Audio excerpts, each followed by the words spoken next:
Hi everyone, in today's video I'll be talking about the latest character that has been added to the game, the Earthly Fairy Star Mule, was sometimes more commonly referred as the Papillon Mule or the butterfly, I guess, if you want to call it that way. Um, Now this is a very interesting character, it's summoned by Golden Arrows. It's summoned at the time when many of us are kind of expecting Shion to be out, but instead Papillon Mule is out. So I will talk about that in the end about whether you should summon on him or not, because he is a pretty good character, even though Shion may have been the clear winner out of the two. But I'll talk about in some scenarios when you may actually prefer to summon on him instead. Now, I will also be posting about how to complete off his goddess trial, etc. At the end of the video. So if you want to look for how to clear every single stage in that trial mode, then just jump straight to there to if you don't want to read all of the reviews, etc. But yeah, now let's just go on straight into his reviews. I'm gonna start off with his ultimate first. Now this is a really long text, so I'm definitely not going to read it out. You can read it out in your own time. But what I'm going to do is simply summarize. Basically, what happens is that he will be going through four different stages, and he will essentially awaken in every single stage. You can think of this. I think the easiest way of comparing him is to compare him to Poseidon, where Poseidon also needs to charge Cosmo in order to awaken. Now, Poseidon only awaken in three different stages, whereas for Papillon Mule, he needs to awaken in four different stages, and each different stage he has slightly different attack. All right. So another thing to note is that whenever he awakens, he is gonna enter a state of sleep where he will uh, essentially make everyone else, like both the enemy and also your own teammates, fall into sleep. So basically, this is somewhat interesting. If you compare this to Poseidon, what basically happens, Poseidon have a 5 minute immunity at the start of the battle where he won't take any damage. And also when he finally fully awakened, he also won't take damage again for another 5 seconds. Now, Papillon is not able to bounce damage like Poseidon does. However, he's able to do this at every single time when he awakens. I essentially just kind of help him to safety awaken because what you would find out is that he is actually quite fragile. So you would sometimes have trouble making him survive long enough to fully awaken. So the fact that he's able to make everyone on the field asleep kind of help him with that. Now, the second aspect of this long ultimate is that in each of the form, he's going to have slightly different attack. And the attack he's going to have, which is different, is the looping attack here, which basically says, at the start stage, he would have a looping skill of poison. And then what happens is that if he then awakens a bit more, what he would be able to do is he is able to. So, first of all, the poison hits the back row, so he's able to poison the back row. If he wakes a bit more, what he will gain is something called soft thread, which is going to make the front row, like one random front row, enemy incapable of doing anything. So essentially like a control effect. And then at the very end, he is able to attack everyone in the back row again, and this time is decreasing their Cosmo gaining speed. So this is basically what you're doing. It's basically just a massive control loop, I guess, in some sense. At one stage, it's actually hitting the front row. At some stages, hitting the back row. Sometimes controlling them, sometimes poisoning them, sometimes is decreasing their Cosmo. Now, at every single different stage, it's basically going to use the equivalent attack or the corresponding attack for that stage. However, if you do actually fully awaken him, what you will see is that would then be able to obtain all of the passive. So the passive is the sense like, for example, he takes less normal attack, he take more normal attack damage, but take less skill attack damage of that. But also what happens is that he will do in all of the loop attacks in a chain. So essentially, what this basically means is that he is not going to do any normal attack, right? This character doesn't do normal attack, but what he's going to do is he's going to continuously loop through of his skill attack. So this is a very powerful control effect, and that's kind of the way you're positioning Mew. Even though he is classified as an assist knight, he's not going to be healing your other characters, etc. What he's going to do is actually just constantly inflicting control, which is quite nice, I guess, because he is also a wind character, and wind characters are kind of known for inflicting lots of control effects. So that's kind of the position he's in. Then what happens is you also have one passive and one trigger. The passive is basically his Cosmo is going to charge quicker, and also in order to release his Cosmo, it's only at 50% of the cost. So once again, very similar to Poseidon. There's like so much similarity between Mew and Poseidon. Poseidon also gains Cosmo quicker, but what happens is Poseidon have a much longer bar, but for each level of the bar in order to fully awaken, it's relatively small, and that's kind of being copied onto Mew as well, where every single stage is slightly it's just like only 50% of any other normal knights. So by the time you, I guess there are four stages, right? In order to get to the higher stage, you basically need to release Ultima three times. Because he is charging Cosmo at so much faster pace, and also his maximum Cosmo is only 50% of the character. He would actually be roughly fully awakening when your other characters is about probably one half ultimate in. So we are talking normally about kind of 20-25 seconds into the battle. That's normally when you expect your Mew to fully awaken. All right, and also just on another note, 25 seconds in, that's roughly similar to Poseidon as well. So once again, a lot of similarity between Mew and Poseidon. Then the last one is trigger skill, Golden Dust. And basically that happens whenever he takes cumulative damage of 25%. And what's going to happen is he is going to uh, spray some golden dust, which is going to dispel all of the environmental effect and the field effect, which is actually really interesting because I think he's the only character currently capable of getting rid of field effects. So we're talking about things like evil sagas, dimensions, etc. So he's the first character I believe who's able to do that. And also remove all the debuff and control, which is also quite nice. So this is also giving him, I guess, a bit more of a defensive boost in that sense. All right, now let's move on to his clothes. His clothes basically, when he evolves, at the first two stage, when he evolves, he's going to restore some HP. Once again, very similar to what Poseidon is doing. Um, and this is quite nice. Once again, it helps him to survive a bit longer. What happens at level 20 is that his soft threat, so that's the one attacking the front row, or one random front row to essentially control them to make them not able to take any action for 2 seconds, I believe. Now that's going to target all of the front line. So essentially, you expand the target from 1 to 2.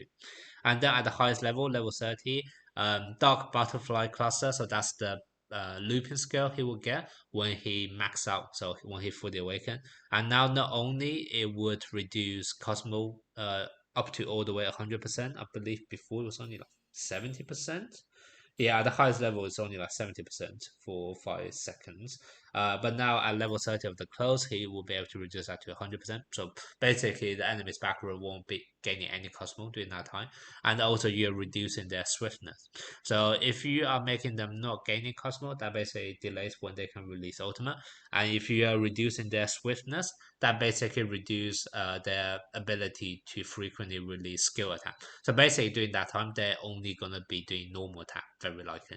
So once again, very very strong control effect here. And then at Constellation, on the close one, what I would suggest is if you can get all the way to level 30, it's fine. But I think as a minimum, level 10 is actually going to be sufficient. Purely because I do suspect Mio sometimes would have trouble actually surviving long enough in the battle. So level 30 of Mule's clothes is very similar to Poseidon's level 30, which only activate when he's fully awakened. So depending on whether you think he will fully awaken, that kind of determines whether you would need to go all the way to level 30. If you're just getting him for story maps, then level 20, level 10, to be honest, is sufficient. You don't need to go any higher because you're very unlikely to survive long enough to fully awaken in story maps. To be honest, he's a pretty bad character for the story map because he's just too fragile. He won't be able to fully awaken. For PvP, level 30 could be a quite big jump. So, it's something worth looking out for, but it's not going to be your highest priority. And now we talk on to Constellation.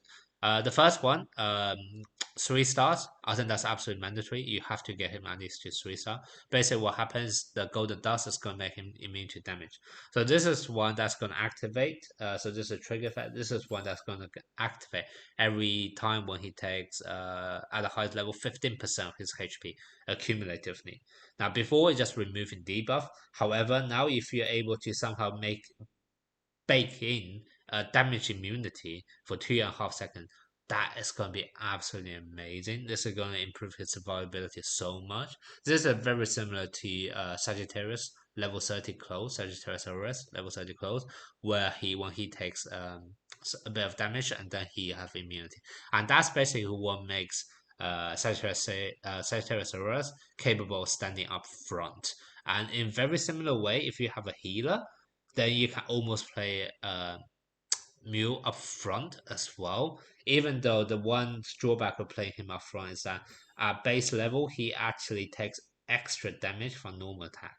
So yeah, I don't know. It's up to you whether you want to place him up front, but at least at Constellation 3 star, you have this potential playing him up front. And also, even if you're not playing him up front, just playing him at back, this is going to make sure he almost certainly able to fully awaken. So this is absolutely crucial. Like 3 star Constellation mandatory for this character for sure. 9 out of 9. What basically happens is every single time he's going to get swiftness. Once again, very similar to Poseidon. Poseidon get haste when he awaken. Mule get swiftness, which is very similar.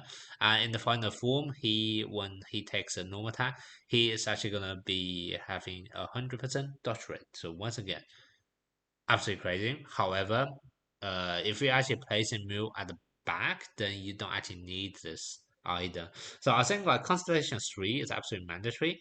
But otherwise, Constellation 9 is more for if you are wanting to play him up front. All right, now let's talk about some formation ideas for Papillon Mule.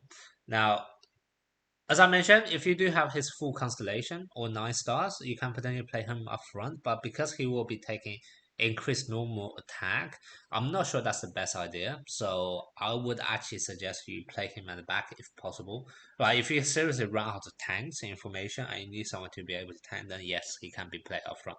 But vast majority of the time, I would recommend if you can place him at the back.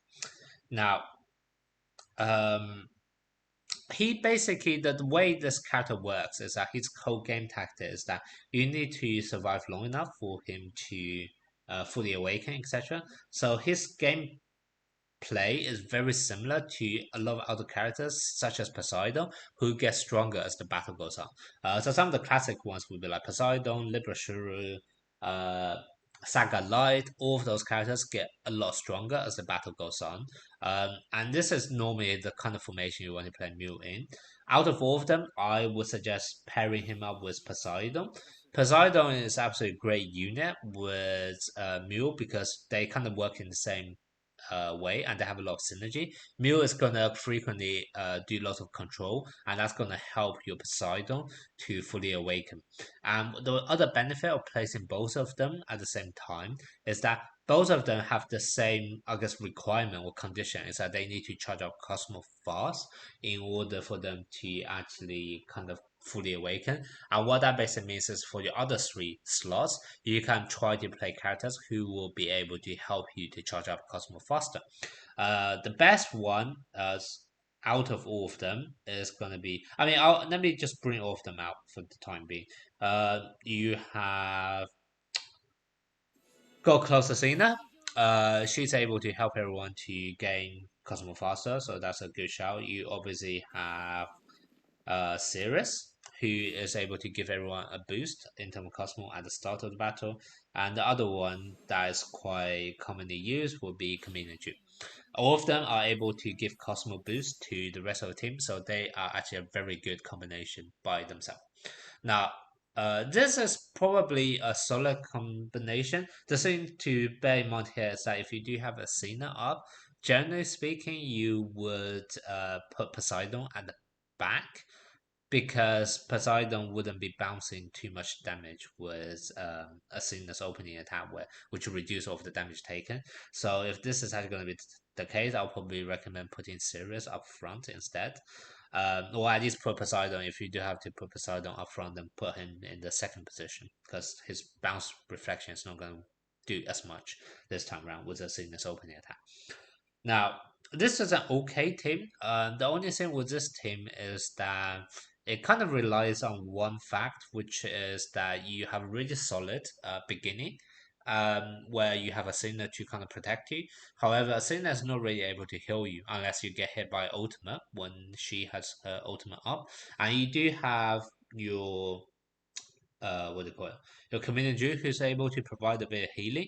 However, it is community is more of like a pinch healing in the sense that if one of your knights is on really low HP, she's able to come out, help you, and kind of help you gain your HP up and also give you a Cosmo boost. However, when you have two characters on your team at the same time, which is like both Poseidon and also Mule, both very desperately need healing, it may find that potentially Community is not able to provide enough healing for the whole team for them for both Mew and Poseidon to fully awaken. So if that is the case, I'll probably suggest swapping out Sirius for a Crest Camel. Sorry, not for Crest. What am I talking about? For what do you call Aris Mu in order to get extra healing because Aris Mu is literally the best healer in the game. So this is like a no-brainer if you need to bring an extra healer. Now, if you want Aris Move in your second team, let's say, because you're fighting in multiple teams in PvP or in story maps, then how that steering could work. But the other suggestion I will also give serious consideration in is actually going to be Astro Hugo. Astro Hugo is actually a very interesting character for a few reasons. One, Astro Hugo, if you have his constellation completely up, he is able to take sorry, he's able to essentially save one of your knight from fatal damage. If you just have three constellation, he's able to do that. If you have nine stars or full constellation, he's able to do this for every single knight in your team. So this is very good. So even though your Chameleon June is not able to save everyone all the time. If you have a backup option with your Astro Hugo also able to save someone from fatal damage, and that gives enough cooldown for Chameleon June to be able to activate her skill again. Then I think this could work, and this could actually potentially preserve your team for a long time. The other thing with Astro Hugo is that if Astro Hugo is able to free someone, then he also charge up Cosmo faster. And he's also able to do this for, I believe, everyone in the back row. So in this case, Mew is also going to be benefited from that. So that's why Astro Hugo is also very good here. Another really good synergy Astro Hugo have here is that Astro Hugo reduce all of the control effects on himself by half.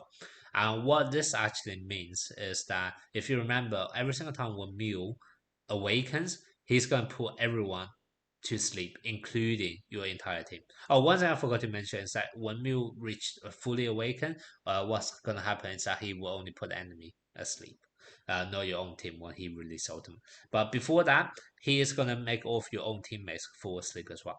However, Astruhuga cuts down, reduce all of the control effects on himself by half. So I guess in some sense, Astruhuga is less going to be affected by this. And the other reason why Aris Mu is also a very good combination is that when Aris Mu actually put up a crystal wall, then your whole team is immune to control effects. So this way also allows you to safely mitigate Mu's awake when he awakens, he's gonna put everyone asleep.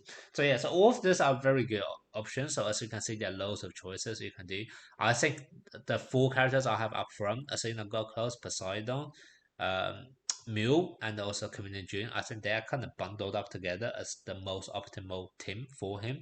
But in terms of the other slot, I think you have a choice between Astro Hugo if you want to go for full wind formation for the maximum formation bonus, which could be nice, or you can also go for Aris Mu or Hound Steering. They're all really solid choices. So it really depends on how you want to potentially spread out your team, all of your characters between your two teams, etc. All right, now let's come to the conclusion. Should we pull for Mew? Now, Mew is very interesting.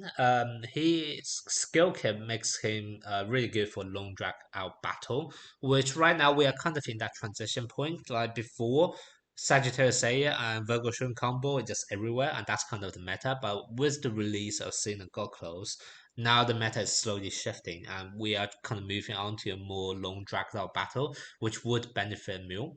However, in my honest opinion, I think it's probably still a bit too early for him. I can tell you right now that he is played a lot in the Chinese meta right now, in Team 1. But that's mainly because he has really good synergy with God Close Iki, and you will frequently see them together alongside with Saga Light, etc., because they all have really good synergy together. However, before God Close Iki was released, Mew was more like a Team 3 character, which you don't normally play. Like he offer an alternative option, but he's definitely not meta in any way. He's super meta now with God Close Iki, but before that he's not really.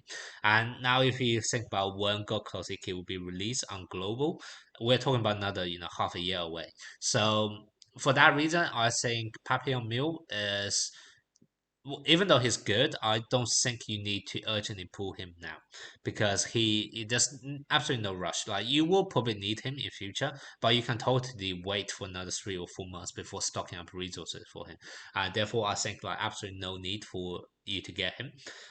However, I do want to point out another reason why you may want to get him, which is that if you so the main competition he is going to face is going to be with Xiong, who isn't released in the game yet. Xiong is very similar to God Close Asina.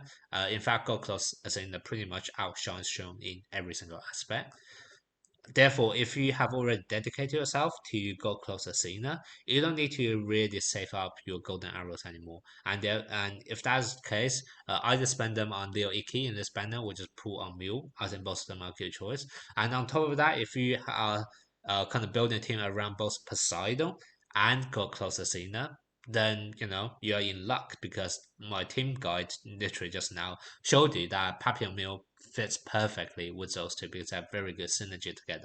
So if that happens to be the kind of scenario you are in where you have both God Close Athena and Poseidon, and you are definitely building a team around both of them at the same time, then I think yes, you can definitely go for Papillon Mill because you are not really losing out on the future banner of Sean, and Papillon Mill would give you a bit of a power boost in the current meta situation as well.